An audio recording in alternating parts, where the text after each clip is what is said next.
ادا کتنا کیوں اس واسطے کہ سات سمندرہ کی حد ہے لیکن اللہ دے علم کی حد کوئی نہیں.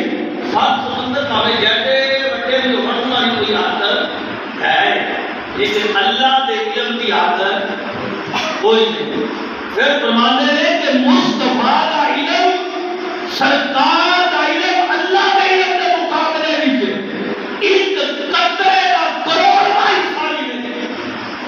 یعنی اللہ کا علم سات سمندروں سے کیوں ہے کہ سرکار کا علم اس کے مقابلے میں کدے مقابلے سے اللہ کے علم کے مقابلے میں ایک قطرے کا کروڑواں حصہ بھی نہیں. ٹھیک ہے کیونکہ سرکار کا علم جتنا زیادہ بھی ہوئے آخر کی حد ہے لیکن اللہ کے علم کی حد کوئی نہیں. ایک مند نے ایک خالق کے مخلوق کا فرق ہے. دوسرے پلے کہتے ہیں کہ ایک پلے سرکار کا علم سمندر ہے. کیا علم نبی پاک کا علم سمندر ہے اور دوسری ساری مخلوق وہ عرش بھی شامل ہے کرسی بھی شامل ہے لوح محفوظ بھی شامل ہے قلم بھی شامل ہے ادھر جبرائیل بھی شامل ہے ادھر اسرافیل بھی شامل ہے ادھر اسرائیل بھی شامل ہے ادھر سارے نبی بھی شامل ہے. کہتے ہیں ایک طرف ساری مخلوق کا علم اور ایک بڑے سرکار کا علم. سرکار کا علم سمندر ہے تے پوری مخلوق کا علم سرکار کے علم کے مقابلے میں ایک قطرہ ہے. وہ نبی کہتے ہیں کلی علم سرکار اللہ نے کلی علم لکھا ہے. کلی علم مراد مخلوق کے بعد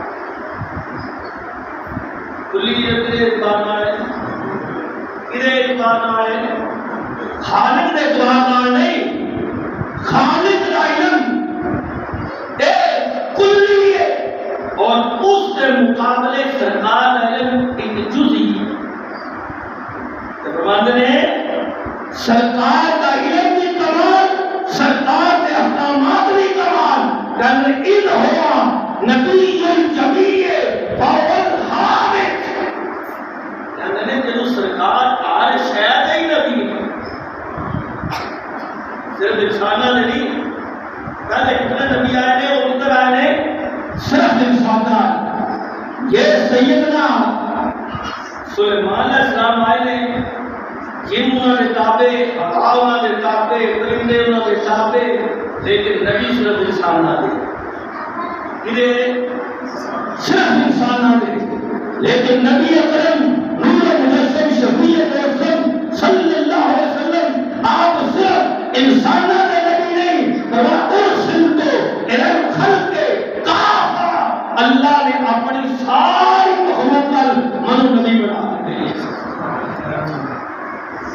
سرکار صلی اللہ علیہ وسلم کا نام محمد صلی اللہ علیہ وسلم اسم مطابق کل ذات ہی کہ سرکار کا علم آپ کی ذات کے مطابق ہے. یعنی جس طرح کی سرکار کی ذات ہے اس طرح سرکار کا نام ہے. سرکار صلی اللہ علیہ وسلم کے نام نامی اس میں گرامی نے بلارے ایسے بڑے الخصائص القبر ہے. علامہ جلال الدین سیوطی رحمۃ اللہ تعالی علیہ نے کہا اس دے وچ آپ نے ذکر کیا ہے ابن اساکر کے بارے میں کہ جدوں حضرت آدم علیہ السلام آپ کی موت کا وقت قریب آیا نا اپنے بیٹے حضرت شیس علیہ السلام آپ نے وصیت کی تھی یا کہ یا بنیا انت خلیفتی من بعدی.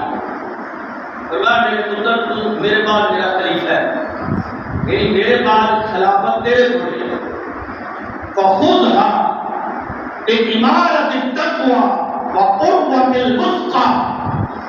میں اے بیٹے اس خلافت کو تقوی نہ کہ اللہ کی رسی مضبوطی نہ پھاڑ دے نہ بانٹنا.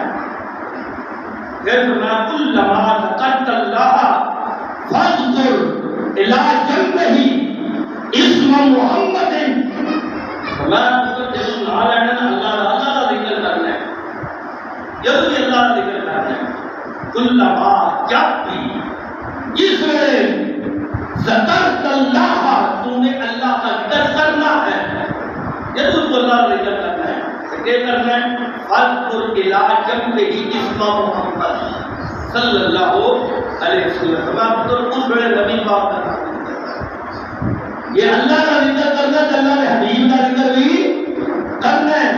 فرمایا انی رأیت اسمہ مکتوبا علی ساق العرش، فرمایا کہ اے میرے پتر میں دیکھا کہ اللہ نے اپنے عرش سے جتنے اپنا نام ہے نام محمد رسول اللہ کا نام ہے۔